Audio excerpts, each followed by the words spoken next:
What happens when a 56-home run slugger gets just a 2-year, $34 million deal, and your team says no thanks? When was the last time a 25-year-old who broke Japan's single-season home run record couldn't even secure a long-term contract in Major League Baseball? When was the last time a player with that kind of raw power got passed over by contender after contender until the Chicago White Sox swooped in at the 11th hour? This isn't just another "the one that got away" story. This is about the Philadelphia Phillies front office making a calculated, ice-cold decision that might just save their championship window from imploding. Right now, on this December evening, we need to talk about why passing on Munetaka Murakami wasn't just smart, it was absolutely essential. The narrative writes itself, doesn't it? Young Japanese superstar with otherworldly power becomes available. Phillies, desperate for offensive firepower, playing in a hitter's paradise, circling the Japanese market for years. They should be all over this, right? Wrong. Dead wrong. And the fact that they walked away reveals more about intelligent roster construction than 1,000 splashy signings ever could. Munetaka Murakami obliterated NPB's single-season home run record with 56 bombs in 2022. That's the kind of number that makes general managers dream about moonshots at Citizens Bank Park. The power is undeniable, almost mythical.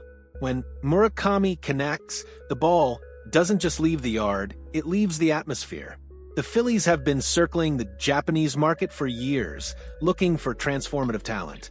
So, when Murakami was posted this offseason, you'd think Philadelphia would be all over it. A 25-year-old power hitter entering his prime, available for bidding, with upside that could slot right into a championship lineup.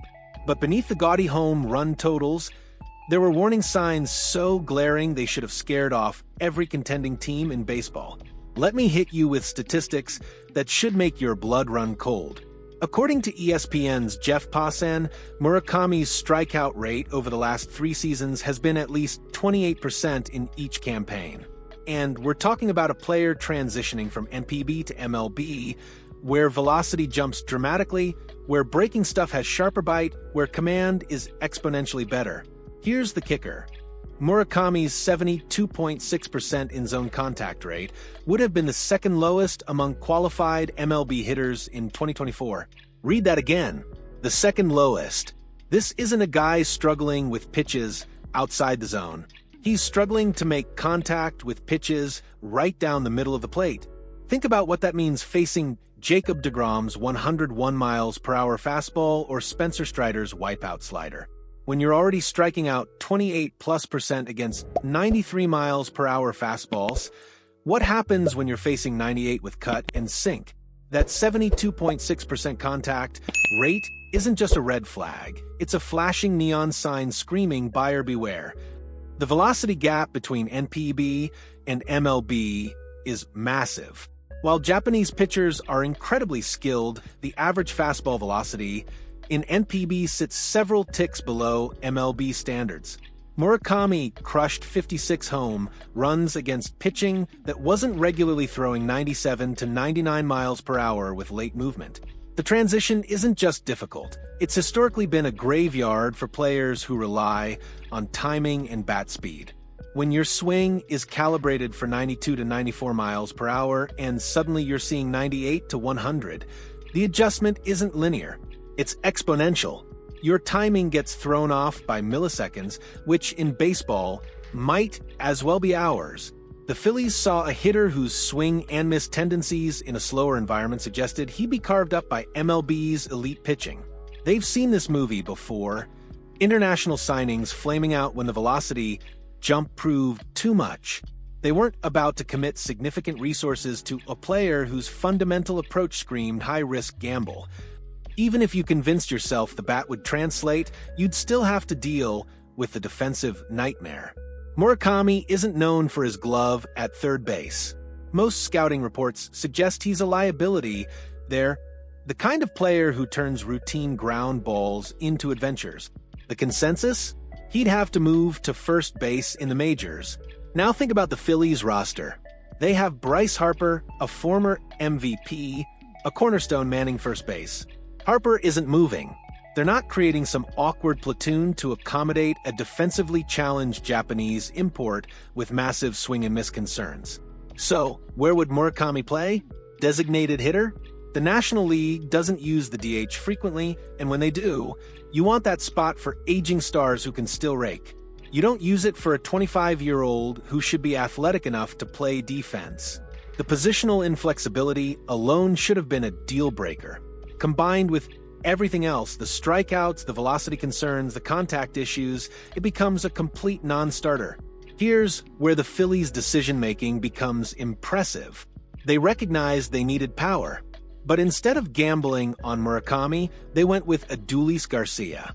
Garcia isn't perfect. He's got his own strikeout concerns and boom or bust tendencies. But here's the critical difference. Garcia has already proven he can handle MLB pitching. He's faced the best pitchers in baseball and succeeded. He's performed on the biggest stages. The Phillies knew exactly what they were getting, warts and all, rather than projecting what a Japanese slugger might become. It's the difference between a calculated risk and a blind gamble. When you're a team with championship aspirations, operating with a finite window, you cannot afford to waste at-bats on science experiments. Let's talk about who did sign Murakami. The Chicago White Sox, the team that just finished with one of the worst records in modern baseball history, in full rebuild mode, with nothing to lose. The White Sox giving Murakami 2 years and $34 million makes perfect sense for them. They're not trying to win now. They're trying to find building blocks. If Murakami flames out, no big deal. If he figures it out, they've got a potential star on a team-friendly deal. The Phillies are in a completely different situation. Every roster spot matters. Every dollar must contribute to winning now. They can't afford to dedicate playing time to a player who might need 2 years to adjust while their championship window closes. The fact that Murakami's market dried up so completely that he settled for just 2 years with a rebuilding team tells you everything. If he were truly can't miss, he'd have gotten 4 or 5 years from a contender. He didn't. That speaks volumes. Here's the uncomfortable truth. The window is open, but it won't stay open forever. Bryce Harper is 32. Kyle Schwarber is 31. JT Realmuto is 33. Tree Turner is 31. This core is still elite, still capable of winning it all. But Father Time is undefeated, and the clock is ticking. When you're in this position, you cannot afford mistakes. You cannot waste resources on players who might not contribute immediately. Every move must maximize your chances right now, not some theoretical future when your core might be in decline.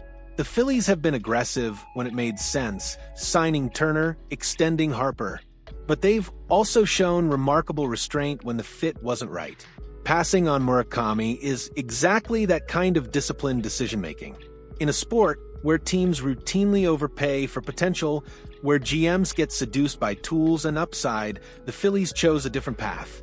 They looked at Munetaka Murakami, all 56 home runs and tantalizing power, and said no. They said no to the strikeouts, no to the defensive limitations, no to the velocity concerns, no to the positional logjam, no to the risk that didn't align with their championship timeline. And they're going to be proven right. When Murakami struggles against MLB pitching, when those strikeouts pile up, when the power doesn't translate because he can't catch up to premium velocity, the Phillies will look prescient. This wasn't a sexy move. It wasn't the headline-grabbing splash, but it was the right move. And in a few years, when the Phillies are still competing for championships, this decision will look even better. The Philadelphia Phillies won't regret passing on Murakami. They'll celebrate it as the moment their front office chose wisdom over hype, championship reality over fantasy baseball dreams. If you understand why sometimes the best moves are the ones you don't make, drop your thoughts in the comments below. Do you think the Phillies made the right call? Would you have gambled on 56 home run power despite the red flags? Join this community to follow every decision as the Phillies navigate their championship window. Because the smartest teams focus on what actually is, and the Phillies just proved they're one of those teams.